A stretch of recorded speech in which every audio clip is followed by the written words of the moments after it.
இயற்கையின் அழகும் வைகை அணையினுடைய எழிலும் வரவேற்க நான் தேனி மாவட்டத்திற்கு வந்திருக்கிறேன். இன்றைக்கு நாம் எதிர்கொண்டிருப்பது தேர்தல் களம் மட்டுமல்ல, போர்க்களம். தமிழ், தமிழினம், தமிழ்நாடு இந்த சொற்களை கேட்டாலே கசக்கிற கூட்டம். நம்முடைய குரல் நாடாளுமன்றத்தில் ஒழிக்கக்கூடாதுன்னு சதி வேலையை செஞ்சிருக்காங்க.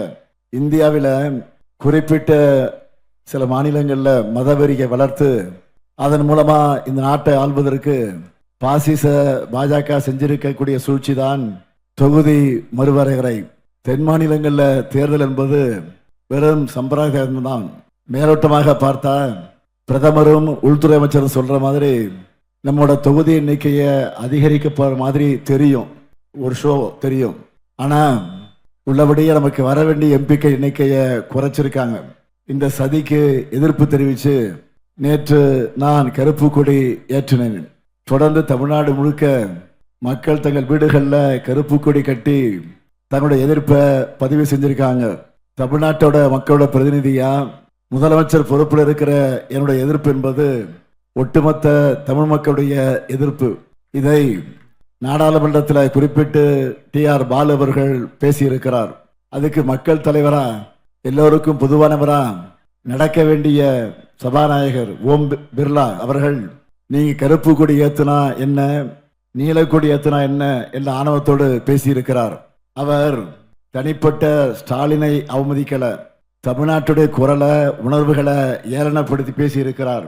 இன்றைக்கு அதற்கான பதிலடியை அருமை தங்கை கனிமொழி அவர்கள் நாடாளுமன்றத்தில் தந்திருக்காங்க. தமிழர்களை அவமதிக்கிறது மட்டுமே தங்களுடைய நோக்கமாக வச்சுட்டு பேசுற பாஜகவோட குரலா இருக்கிற ஓம் பிர்லா அவர்களுக்கு தெளிவா சொல்றேன், இந்த மண்ணில் சமத்துவம், சமூக நீதி, பொது உடைமை, நம்முடைய கருப்பு சிவப்பு நீலக்கொடிகள் தான் பறக்கும். இன்னும் சொல்றேன், திராவிட முன்னேற்ற கழகம் இருக்கு வர உங்களுடைய காவி கொடி ஒருபோதும் இங்கே பறக்காது.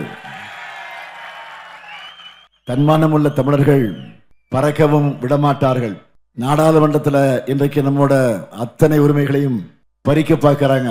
இந்த அநீதிக்கு முடிவுரை எழுதணும். அதுக்கு தமிழ்நாட்டில் வலிமையான நம்முடைய மாநில அரசு அமையணும். தமிழ்நாட்டினுடைய உரிமைகளுக்காக நெஞ்சுரத்தோடு போராடுகிற ஒரு அரசு அமையணும். அதுக்காகத்தான் மதச்சார்பற்ற முற்போக்கு கூட்டணிக்கு வாக்கு கேட்க உங்களில் ஒருவனாக நான் இங்கே வந்திருக்கிறேன். தமிழ்நாடா டெல்லியா, இந்த போர்ல பாஜக எனும் சர்வாதிகார பருந்து விரட்டி அடிக்கப்படணும். பாஜகவுக்கு துணை போன துரோகத்தின் முழு உருவமான பழனிசாமியுடைய அடிமை அதிமுக துரத்தி அடிக்கப்படணும்.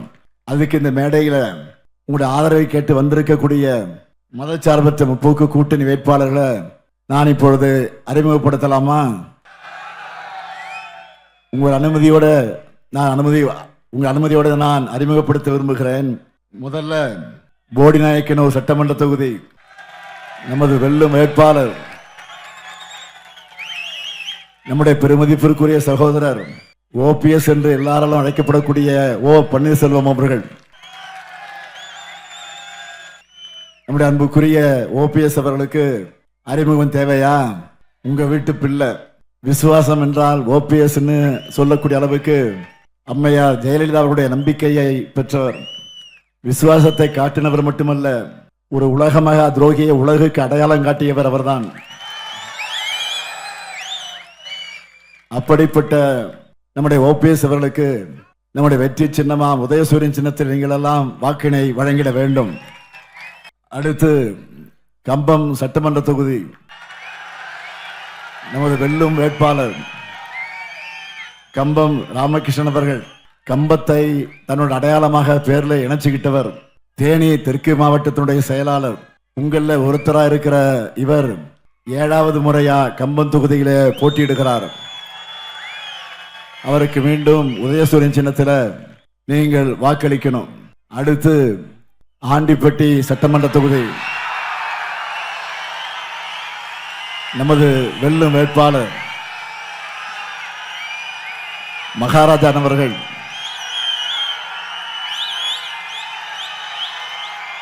ஆண்டிப்பட்டி ஊராட்சி ஒன்றிய தலைவராக இருந்தவர். கடந்த 2 முறையா உங்க எம்எல்ஏவா சிறப்பாக பணியாற்றியவர் இப்பொழுது 3வது முறையாக களம் இறங்குகிறார். மகாராஜனுக்கு மீண்டும் உதயசூரியன் சின்னத்தில் வாக்களிக்கணும். அடுத்து பெரியகுளம் சட்டமன்ற தொகுதி நமது வெல்லும் வேட்பாளர் விடுதலை சிறுத்தை கட்சியை சார்ந்த சக்திவேல் என்கிற ஆற்றல் அரசு அவர்கள் கொள்கை உறவா உடனிருக்கும் எழுச்சி தமிழர் அன்பு சகோதரர் தொல் திருமாவளவன் அவர்களுடைய ஆதரவை பெற்ற வேட்பாளர். மக்கள் பணியாற்ற வந்திருக்கும் இவருக்கு பானை சின்னத்தில் உங்கள் பொன்னான வாக்குகளை அளிக்கணும். இந்த 4 வேட்பாளருடைய வெற்றி உறுதியா? இன்னும் சத்தமா? இன்னும் சட்டமன்றத்தில் உங்களுக்கு சீட்டு கன்ஃபார்ம் ஆயிடுச்சு, அதெல்லாம் உட்காரலாம். நம்ம திராவிட மாடல் அரசை பொறுத்த வரைக்கும் வள்ளுவமணி இருக்கிற கன்னியாகுமரியிலிருந்து தமிழ்நாட்டுடைய வடக்கு வாசலா இருக்கிற திருவள்ளூர் வரைக்கும் வளர்ச்சி அடையணும். அதுக்கு தேவையான அத்தனை உட்கட்டமைப்பு வசதிகளை உருவாக்கிட்டு இருக்கோம். திமுக ஆட்சி காலத்தில் உருவாக்கப்பட்ட இந்த தேனி மாவட்டத்துக்கு பாளையம் பரவு கால்வாய் திட்டம், 18ஆம் கால்வாய் திட்டம், சுருளியாறு மின் நிலையம், மேல சொக்கநாதபுரம் பேரூராட்சியில பாதாள சாக்கடை திட்டம், 1000 ஏக்கர் நிலத்துக்கு பாசன வசதி தரும் பிடிராஜன் கால்வாய் திட்டம், வைகை கால்வாய் சீரமைப்பு, வாரக நதியில சோத்துப்பாறை அணை, காமாட்சிபுரம் கடமலைக்குண்டு மார்க்கண்டையன்கோட்டை பகுதிகளில் துணை மின் நிலையங்கள்னு ஏராளமான பணிகளை செஞ்சிருக்கிறோம். இவற்றோட தொடர்ச்சியா நம்ம திராவிட மாடல் அரசுல செய்யப்பட்டிருக்கக்கூடிய திட்டங்கள் சிலவற்றை நான் ஹைலைட்டா சொல்ல விரும்புறேன். வீரவாண்டி அருக கால்நடை மருத்துவமனை, கால்நடை மருத்துவக் கல்லூரி மற்றும் ஆராய்ச்சி நிலையம், தப்புகுண்டு சாலையில அரசு சட்டக்கல்லூரி, கம்பம் தொகுதியில கோப்பை, பண்ணைபுரம், தேவாரம் பேரூராட்சி பகுதிகளில் கூட்டு குடிநீர் திட்டம், 18ஆம் கால்வாய் தூர்வாரும் பணிகள், சின்னமனூர் நகராட்சி பகுதியில் சாலைகள், ஆண்டிப்பட்டி, வண்டியூர், சக்கமால்பட்டி, சேடப்பட்டி, டி சுப்பலாபுரம் பகுதியில் 11 பாலங்கள், தேக்கம்பட்டியில முருங்கை ஆராய்ச்சி மையம், குமளியில நவீன பேருந்து நிலையம், பெரியகுளத்தில் 15 கோடி ரூபாய் மதிப்பீட்டில் கூடுதல் பள்ளி கட்டடம், அங்கன்வாடி மையம், சமுதாய கூடம், 80 கோடி ரூபாய் மதிப்பீட்டில் தார் சாலை வசதி, குடிநீர் திட்ட வசதி, கூட்டு குடிநீர் திட்டம்னு ஏராளமான சாதனைகளை செஞ்சிருக்கிறோம். இப்படி நம்ம சாதனை சரித்திரத்தை தொடர்ந்து செய்து உங்களுடைய ஆதரவை கேட்க வந்திருக்கிறோம். ஆனா பழனிசாமி யாருக்கோ எதுக்காக வாக்கு கேட்க வராருன்னா, தமிழ்நாட்டுக்கு துரோகம் செய்கிற பாஜக வளர்ப்பதற்கு, தமிழ்நாட்டை பாஜகவுக்கு தாரை வார்ப்பதற்காக வெட்கமே இல்லாம வாக்கு கேட்கிறார். பழனிசாமி அமைச்சிருக்கக்கூடிய என்டிஏ கூட்டணியால தமிழ்நாட்டுக்கு ஒரே ஒரு நல்லதாவது நடந்திருக்கா? தமிழ்நாட்டுக்கு கெடுதல் செய்ய ஊழல்வாதிகளை மிரட்டி உருவாக்கப்பட்டிருக்க கூட்டணி தான் அந்த கூட்டணி. பழனிசாமி பாதம் தாங்கக்கூடிய பாஜக கூட்டணி. நானும் பிரதமராக இருக்கக்கூடிய மோடி அவர்களிடத்துல பல ஆண்டுகளாக கேள்வி கேட்டுக் கொண்டிருக்கிறேன். தமிழ்நாட்டுக்கு செஞ்சிருக்கக்கூடிய ஒரு சிறப்பு திட்டத்தை சொல்லுங்கன்னு கேட்கிறேன். இது வரைக்கும் அவர்கிட்ட இருந்து பதில் வரல. அதே போல அடிமை சாமியை பார்த்து உங்க ஆட்சியில் செய்யப்பட்டு திட்டங்கள் என்னன்னு பட்டியலிடுங்கன்னு கேட்டுக்கிட்டே இருக்கேன். அதற்கு பதில் இல்லை. இப்படி தமிழ்நாட்டுக்கு எதையும் செய்யாத இவங்களுக்கு நீங்களும் வாக்கு இல்லைன்னு சொல்லணும். பக்கத்தில் இருக்கிற மதுரைக்கும் அதே போல திருச்சி கோவைக்கும் மெட்ரோ கேட்டோம், அனுமதி தரல. ஓசூர் விமான நிலையத்திற்கு அனுமதி தரல. சென்னை மெட்ரோ திட்டத்திற்கு முழுமையான பணத்தை இதுவரையில தராம இழுத்தடிக்கிறாங்க. இந்திய திணிக்க வேண்டும் என்று நம்ம வீட்டு குழந்தைகளோட படிப்புக்கு தர வேண்டிய நிதியை கூட தராம நிறுத்தி வச்சிருக்கிறாங்க. 3500 கோடி ரூபாய்க்கு அதிகமான ஜல்ஜீவன் இயக்கத்துக்கான மானியத்தை தராம இழுத்தடிக்கிறாங்க. ஊரக உள்ளாட்சி அமைப்புகளுக்கு தர வேண்டிய 2246 கோடிய இதுவரை தரல. இதையெல்லாம் பழனிசாமி என்றைக்காவது ஒரு நாளாவது தட்டி கேட்டிருக்கிறாரா? அந்த லட்சணத்துல அவர் என்ன சொல்லுகிறார்? ஆட்சிக்கு வந்தா பாஜக கிட்ட கோரிக்கை வச்சு திட்டங்களை கொண்டு வருவாராம். கேட்கும் போதே உங்களுக்கெல்லாம் சிரிப்பு வருது இல்ல? எனவே முதலமைச்சராக இருந்தப்போ தமிழ்நாட்டுடைய உரிமைகளை எல்லாம் அடகு வச்ச பழனிசாமி இப்போ புலிப்பாண்டியா மாதிரி அழுத்தம் தருவாராம். நம்ம ஊர்ல சொல்லுவாங்கல்ல, அறுக்க தெரியாதவனுக்கு 52 அருவா. இது பழனிசாமிக்காக உருவான பழமொழி. இது நம்ம அண்ணன் ஓபிஎஸ் அவர்கிட்ட கேளுங்க, இன்னும் நிறைய துரோகங்களை சொல்லுவார் அவர். பிரச்சாரத்தில் இருக்க தம்பி உதயநிதி ஒரு போட்டோவை காமிச்சு ஊரா பார்த்துட்டு இருக்கீங்க நீங்க. ஏன் பழனிசாமியோட அந்த பர்ஃபார்மன்ஸை லைவ்லேயே நீங்க எல்லாரும் டிவியில பார்த்துருக்கீங்க. அம்மையார் சசிகலா காலில் விழுந்து அவருடைய காலை வாரி விட்டு துரோகத்தை செஞ்சவர் இப்போ ஒட்டுமொத்த தமிழ்நாட்டுக்கும் துரோகம் செஞ்சுட்டு இருக்கிறார். பழனிசாமி மட்டுமல்ல, அந்த துரோக கூட்டத்தில் இன்னொரு துரோகியும் இருக்கிறார். அவரை பத்தி நான் அதிகம் பேச விரும்பல. ஊழல் வழக்கில் பல சட்டங்கள் இருக்கிறத நாட்டுக்கு அறிமுகப்படுத்தின உத்தமர் வரும். உலகத்திலேயே தேர்தல் ஆணையத்திற்கு லஞ்சம் கொடுக்க பார்த்து தீகார் ஜெயிலுக்கு டூர் போனவர் வரும். இப்போ தெரிஞ்சிருக்காருன்னு உங்களுக்கு. பழனிசாமி கூட கூட்டணி வச்சுக்கிட்டா தூக்கு மாட்டிக்குவேன்னு சொன்னாரு. இன்னொருத்தர் காலில் விழுந்த பழனிசாமி கிட்ட இப்போ சரண்டர் ஆயிருக்காரு. அவரை பத்தி பேச முடியுமா? இப்படிப்பட்ட லட்சணத்துல என்டிஏ கூட்டணி இருக்கு. பாஜகவுக்கு பல்லக்கு தூக்குற துரோகிகளுக்கு இந்திய திணிச்சாலும் கவலை இல்லை, நீட் தேர்வுல இருந்து விலக்கு தரவில்லை என்றாலும் கவலை இல்லை, கல்வி நிதி நிறுத்தினாலும் கவலை இல்லை, தமிழ்நாட்டுக்கான நிதியை நிறுத்தினாலும் கவலை இல்லை, 100 நாள் வேலை திட்டத்துக்கு மூடு விழா நடத்தினாலும் கவலை இல்லை, பேரிடர் இழப்பு நிதியை கொடுக்கவில்லை என்று சொன்னாலும் கவலை இல்லை, இஸ்லாமிய மக்களுடைய சொத்துக்களை பறிச்சாலும் கவலை இல்லை, கிறிஸ்தவர்களுக்கு எதிரான எஃப்சிஆர்ஏ சட்டம் கொண்டு வந்தாலும் கவலை இல்லை. இப்போ நாடே கொந்தளிக்கிற தொகுதி மறுசீரமைப்பில் கூட பாஜகவை எதிர்த்து பேசுறதுக்கு தெம்போ திராணியோ துணிச்சலோ இல்லாம தமிழ்நாட்டு உரிமைகள் எல்லாம் அடகு வைக்கிற அரசியல் அவமானமாக இருக்காங்க.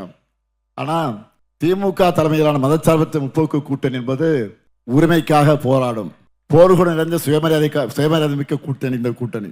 அதனால்தான் டீலிமிட்டேஷன் என்ற பேர்ல தமிழ்நாட்டோட கழுத்துல கத்திய வைக்கிறாங்கன்னு தெரிஞ்சதும் தேர்தல் பிரச்சாரத்தை அப்புறம் பார்த்துக்கலாம், முதல்ல நாடாளுமன்றத்தில் தமிழ்நாட்டுடைய அரசியல் உரிமையை நிலைநாட்ட வேண்டும் என்று சொல்லி நம்முடைய எம்பிக்கள் எல்லாம் டெல்லிக்கு அனுப்பி வச்சிருக்கிறேன். அதனால தங்க தமிழ்ச்செல்வர்கள் இந்த மேடைக்கு வர முடியல. அவர் நான் தான் அனுப்பிச்சு வச்சிருக்கிறேன், போய் தீரணும்னு சொல்லி அனுப்பிச்சு வச்சிருக்கிறேன். டெல்லிக்கு சென்று அங்கே இப்போ கடுமையாக போராடிட்டு இருக்கிறாங்க. இங்க தமிழ்நாட்டில் தேர்தல் பிரச்சாரத்துக்கு இடையிலையும் நான் உட்பட தமிழ்நாடு முழுக்க சுயமரியாதை மிக்க நம்ம கூட்டணி சார்பா கருப்பு கொடி ஏற்றுறோம். தொகுதி சீரமைப்பு மசோதா நகலை எரிச்சு நம்முடைய எதிர்ப்பை தெரிவிச்சிருக்கிறோம். தமிழ்நாட்டு உரிமைக்காக போராடும் இந்த ஸ்டாலினுடைய கலைஞரை நீங்களெல்லாம் பலப்படுத்துவீங்களா? தமிழ்நாட்டின் தன்மானத்துக்காக என்னோடு சேர்ந்து தேனி மக்கள் போர் செய்வீங்களா? ஏன்னா இந்த போர்ல வெற்றி பெற்றாதான் தமிழகத்துல எதிர்காலத்துல நாம் நம்முடைய நாடு நம்முடைய தமிழ்நாடாக இருக்கும். இல்லைன்னு சொன்னா தட்சிண பிரதேசத்திலேயோ அல்லது ஏதாவது யூனியன் பிரதேசத்திலேயோ நம்ம உரிமையே இல்லாம இருப்போம். இந்த நிலை ஏற்படாம தமிழ்நாடு தலை நிமிர்ந்து இருக்கணும் வேண்டும் என்றுதான் நாட்டுக்கே வழிகாட்டியா திராவிட மாடல் அரசை நாம நடத்திக்கிட்டு இருக்கிறோம். 0.07 விழுக்காடு வளர்ச்சி என்ன நிலையிலிருந்து பழனிசாமி படுகொலை தள்ளி பரிதவைக்கு விட்டு போற தமிழ்நாட்டை மீட்டெடுத்து இப்போ நாம் 11.1 விழுக்காடு என்ற வரலாறுக்கான வளர்ச்சியை உருவாக்கி இருக்கோம். இந்த வளர்ச்சிக்கு அடித்தளமான சாதனைகளை சிலவற்றை மட்டும் நான் சொல்லட்டுமா? ஆட்சி பொறுப்புக்கு வந்த முதல் கையெழுத்து மகளிர் எல்லாரும் கட்டணம் இல்லாமல் விடியல் பயணம் செய்யலாம் என்று உத்தரவிட்டேன். 1,31,00,000 மகளிருக்கு ஒவ்வொரு மாதமும் 1000 ரூபாயை வழங்கி கொண்டிருக்கும் கலைஞர் மகளிர் உரிமை திட்டம். இனி உங்களுடைய உரிமை தொகை 1000 அல்ல, நான் ஆட்சிக்கு வந்ததுக்கு பிறகு 2000 ரூபாயாக உயரப்போகுது. அரசு பள்ளியில் படிச்சு காலேஜ் போற மாணவிகளுக்கு மாதம் 1000 ரூபாய் வழங்கக்கூடிய புதுமை பெண் மற்றும் தமிழ் புதலும் திட்டம். இனி இந்த தொகை 1000 அல்ல 1500 உயரப்போகிறது. 19 லட்சம் பள்ளி மாணவர்கள் சூடா சுவையா சத்தான உணவு வழங்குகிற திட்டம் காலை உணவு திட்டம். இந்த திட்டத்தை இப்போ 5ஆம் வகுப்பு வரை வழங்குகிறோம்.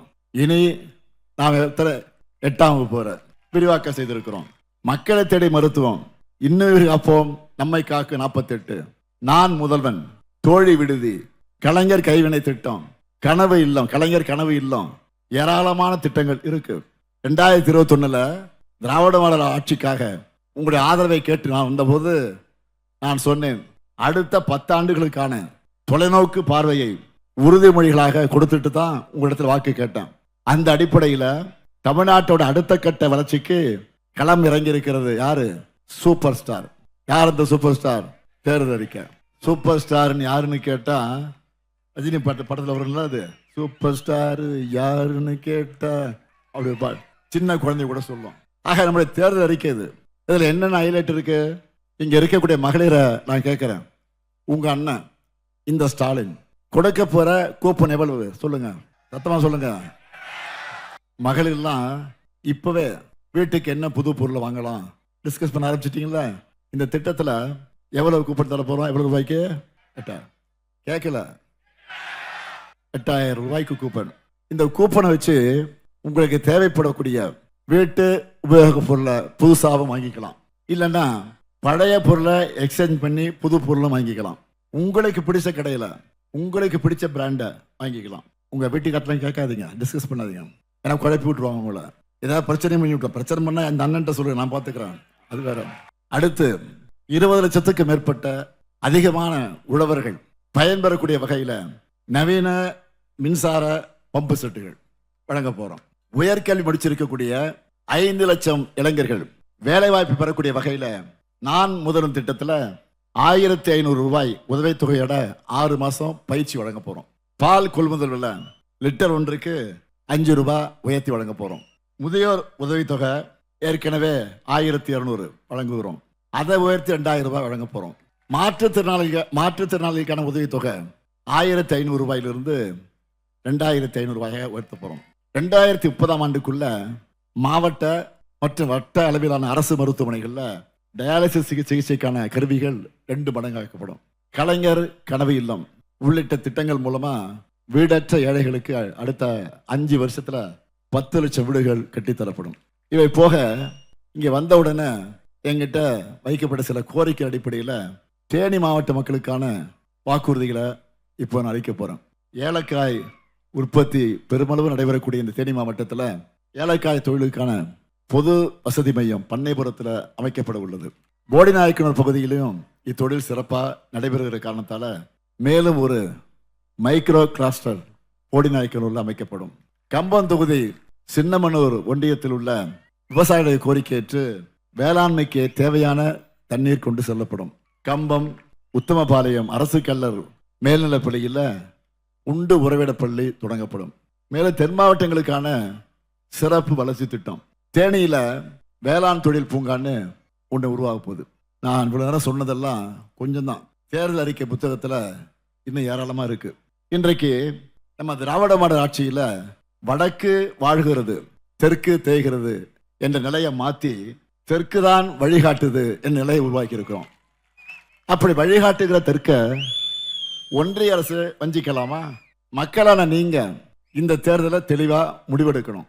இந்த தேர்தலில் பழனிசாமியுடைய அதிமுகவுக்கும் பாஜகவுக்கும் விழுகிற ஒவ்வொரு வாக்கும் தமிழ்நாட்டை நாசப்படுத்த அவங்களுக்கு கொடுக்கக்கூடிய ஒரு வாய்ப்பு. டபுள் இன்ஜின் டப்பா இன்ஜின் உள்ள நுழைஞ்சு தமிழ்நாட்டை சிதைச்சிடுவாங்க. ஏற்கனவே பழனிசாமி ஆட்சியில் என்னென்ன கூத்துக்கள் எல்லாம் அரங்கேறிச்சுன்னு உங்களுக்கு தெரியும். எப்படியெல்லாம் உரிமைகள் பறிவோச்சு நீங்க எல்லாம் பார்த்தீங்க. அந்த அவமான நிலை மறுபடியும் உருவாக்கணுமா? தமிழ் மானத்தை அடகு வைக்கிற பழனிசாமிக்கு நாம் பாடம் புகட்ட வேண்டாமா? கொஞ்சம் நினைச்சு பாருங்க. பழனிசாமி தமிழ்நாட்டை ஆட்சி செய்த 4 ஆண்டுகள் என்பது ஊழல்களும் மக்கள் உதவி நடவடிக்கைகள் நிறைந்த 2 ஆட்சி காலம். சுருக்கமா சொல்லணும்னா அவருடைய ஆட்சியினுடைய அடையாளங்கள் என்ன? பொல்லாத ஆட்சிக்கு பொள்ளாச்சியே சாட்சி, துப்புக்கட்ட ஆட்சிக்கு தூத்துக்குடியே சாட்சி, கொடூரமான ஆட்சிக்கு கொடநாடே சாட்சி, கேடுகட்ட ஆட்சிக்கு சாத்தான்குளமே சாட்சின்னு எல்லாமே நெகட்டிவ் தான். தவறுக்கு மேல் தவறுகள் செஞ்ச பழனிசாமி தன்னுடைய தவறுகளிலிருந்து தப்பிக்க சரண்டர் ஆகியிருக்கிற இடம் தான் வாஷிங் மிஷின். தன்னுடைய தவறுகளிலிருந்து தப்பிக்க அந்த வாஷிங் மிஷின்ல போய் இன்னைக்கு சரண்டர் ஆகியிருக்காரு. அந்த தவறுகளிலிருந்து தப்பிக்க அவர் கொடுத்திருக்கக்கூடிய விலைதான் தமிழ்நாட்டுடைய உரிமைகள். அதிமுக விழுகிற ஒவ்வொரு வாக்கும் பாஜக விழுகிற வாக்குகள் தமிழ்நாட்டுடைய வளர்ச்சிக்கு விழக்கூடிய தடை கற்கள். எனவே தமிழ்நாட்டை வட்டமிடும் பாஜக எனும் பருந்த விரட்டி அடிக்கணும்.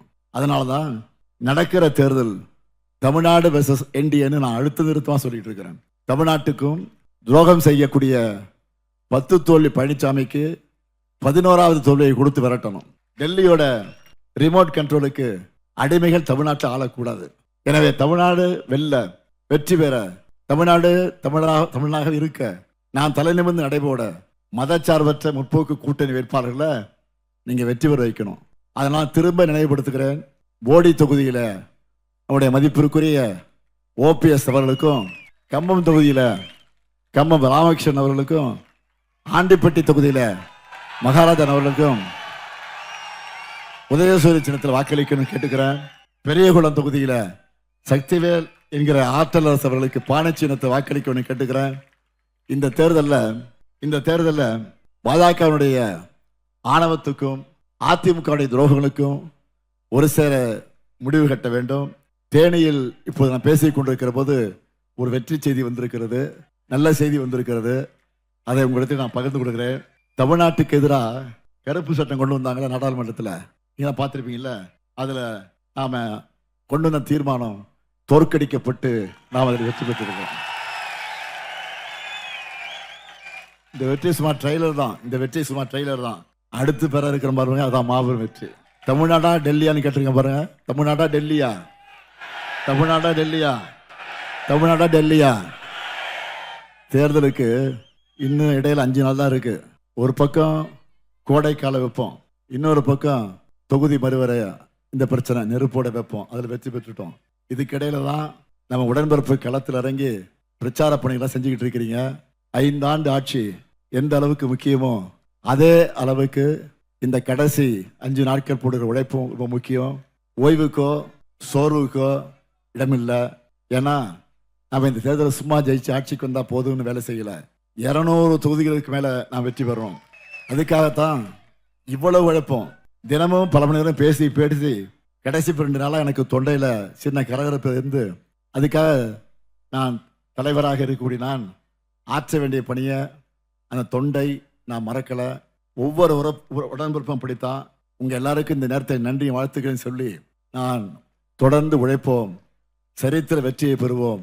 அமைய உள்ள திராவிட மாடல் 2.2 ஆட்சியில் ஏற்கனவே நாம் செய்திருக்கக்கூடிய சாதனைகளை நாமே வெல்வோம். அதை முறியடிப்போம். தலை நிமிர்ந்த தமிழ்நாடு வலம் பெற வெல்வோம். ஒன்றாக வெல்வோம். நன்றி, வணக்கம்.